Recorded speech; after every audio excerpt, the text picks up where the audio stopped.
So I'm going to make a kumquat pie today, and if you don't know what a kumquat is, it's a tiny little gem of the citrus world. Here is one, beauty. You want to make sure, first of all, that you get the little tiny stems off. Finding a source for the kumquats is probably the hardest part about making this pie. Once you get about a dozen kumquats, you can toss them into your food processor. Now, sometimes they're not perfect. You can cut off a little end if they're a little messy. But otherwise, you can just throw the whole darn thing in because it's all edible. But you do want to get those tiny little stems off if there are some. Boom. You need about a dozen of these guys. And if you can't find them at your local store, you're kind of stuck because you don't want to buy them off the internet for multiple reasons. One of which is they're way too expensive. The second, you really want to make sure you have nice guys. But like I said, about a dozen in there. Now I invented the kumquat pie about 30 years ago, and I entered it in a contest, and I didn't win.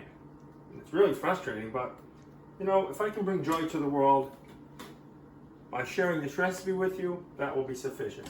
All right, so a dozen or so of those guys in there.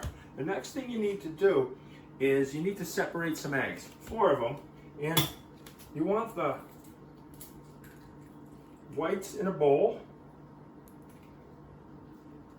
If you've never done this before, you might want to separate them into separate bowls one at a time because you do want to make sure you don't get any yolk in with your whites.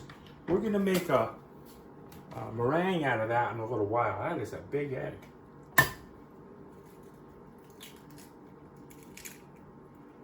Like I said, 4 of these guys. If you get some white in with the yolk, that's fine, but you don't want the reverse. Now, after I get these in here, you're going to want the whites to come to room temperature before you make the meringue. So I'm going to get those in there. That's 3. One more.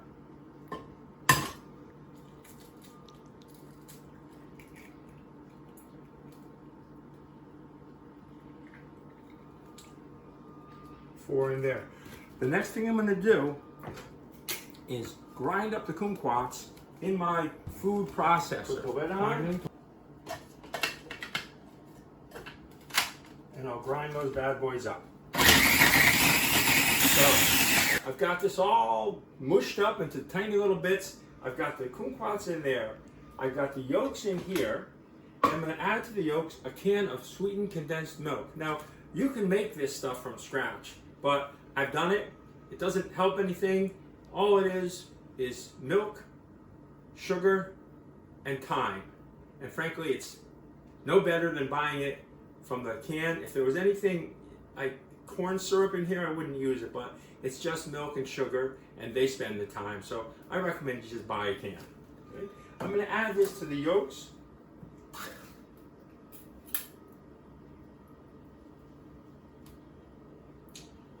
And I'm going to pour the minced up kumquats in here. Now there's a little controversy over the pronunciation of the fruit, but I'm wrong. It's actually pronounced kumquats, not kumquats, but you know, from time to time I'll say it wrong. Doesn't make me a bad person. All right, we got all that stuff in there. And to get the kumquats in there, you're going to need a spoon.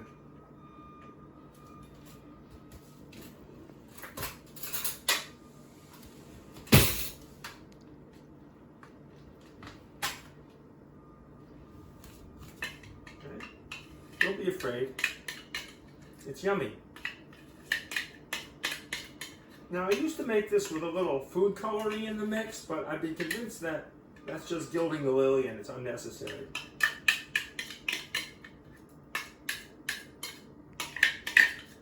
That's just a little, but I didn't want to lose it.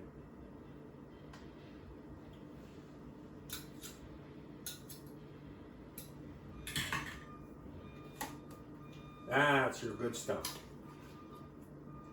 Put it in there. Okay, once I get this in, I'm going to wait for a little while because in order to make the meringue, I need it to come to room temperature, as I mentioned before. So that's going to take a little while. I don't know, 45 minutes or so. Then I'll get back to the making of the pie filling. One more thing while I'm at it. I'm going to use a graham cracker crust for this. I guess you can make your own graham cracker crust if you're a purist. But you can buy one and they're only a couple of bucks. Saves you a lot of tedious effort.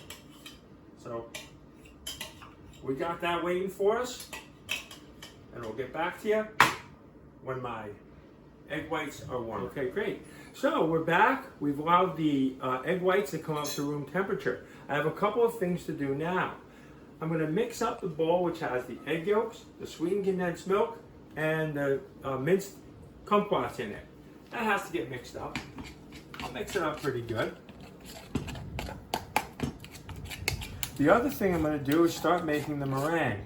Now, that's why I needed the egg whites to be at room temperature. I'm going to add a little bit of cream of tartar, about half a teaspoon. Or more. Okay. And I'm going to use a blender, set it high, and I have 1/3 of a cup of sugar. I will add the sugar as I go along.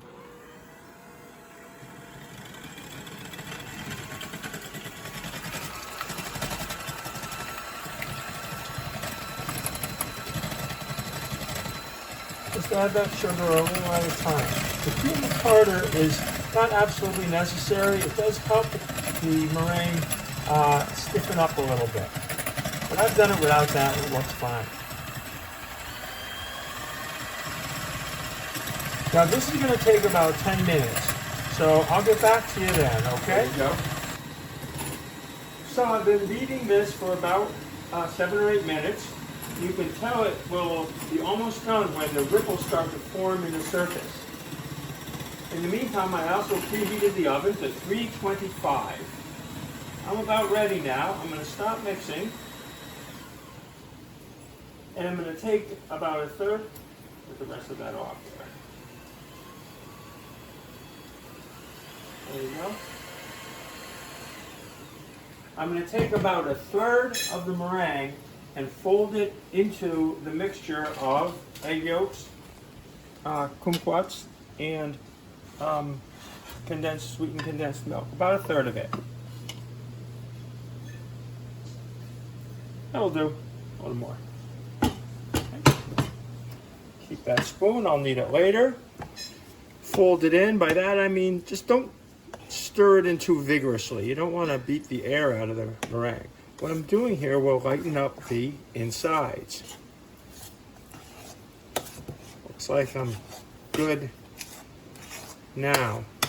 Okay, now I've got my graham cracker crust. I like to use a 10-inch crust. I've used a 9-inch crust and it's a little too full and I've had trouble moving it around. All right, so 10-inch crust. Although 9 if you can't get that. Pour all that filling in. And I'm going to put it in the oven at 325 for 20 minutes.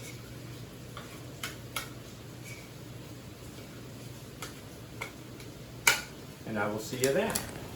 All right, well 20 minutes have passed and I'm going to take the pie out of the oven. This is definitely a two-handed job.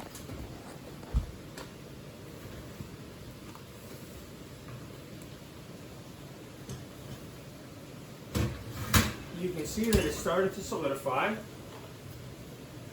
My next step is to add the rest of the meringue to the top. Make sure that you spread it out. As you do that, I want to cover the whole thing.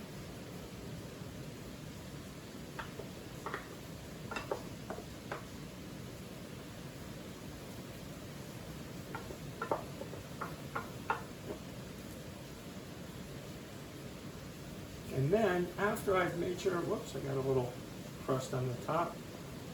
Won't hurt anybody. After I've covered the whole thing, I like to do a little peak raising, which means just moving the spoon around and pulling up bits of the meringue. That will look nice. Okay, the last step, I'm going to put it back in the oven for 8 to 10 minutes until the top gets brown.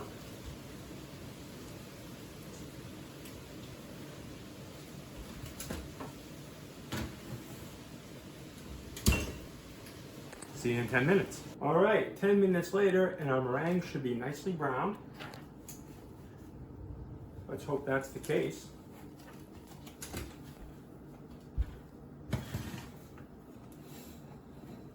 Oh, that'll do. Okay. There's only one more step.